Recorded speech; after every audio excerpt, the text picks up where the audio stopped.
Hey, this is Jen with Let's Get Chalkin' with Jen. So today I'm going to show you all of our fun little welcome signs here in our catalog, and you can look that up right on my website. And remember, you can do our products on many surfaces as you saw there. Now I'm going to be doing a lumbar pillow for you using our Couture inks, and remember our inks do come in 15 different colors, so how fun is that? Now what you saw is I used our Couture ink mats that we offer at Chalk Couture, and I put them inside the pillowcase. And what is great about those ink mats is they allow you to get a nice flat, even surface, which is great to work on. Now these parts here actually are from our B Steel transfer, and I'm using our Evergreen Couture ink. And then I'm going to be doing our It's So Good to Be Home transfer in the center, and I'll be doing that in black for you as well. Now remember, all of our transfers are silkscreen reusable transfers, where you usually can get anywhere from 8 to 15 uses out of this. Now I thought this would be a great design to show you and talk about all of our welcome home or home sweet home transfers.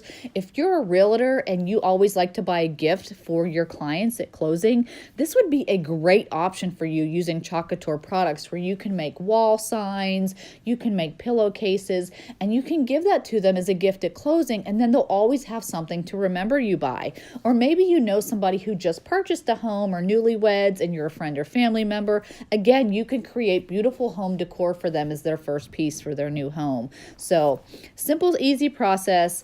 You just go ahead and apply your Couture inks, and then once you're done with this, you're actually going to iron it for 4 minutes on each side, and then your design is absolutely permanent. So how great is that? Now you can purchase products right through my website at chalkinwithjen.com, or if you want, you can become a designer like me, where you'll get a great discount and you can share this with others and family and friends. So please reach out to me, as I'd love to share that information with you. Now, one little tip I want to let you know is make sure you don't have any ink on your fingers, because you don't want to get it on any other parts of the surface. So I hope you enjoyed this video, and thank you for taking the time to watch.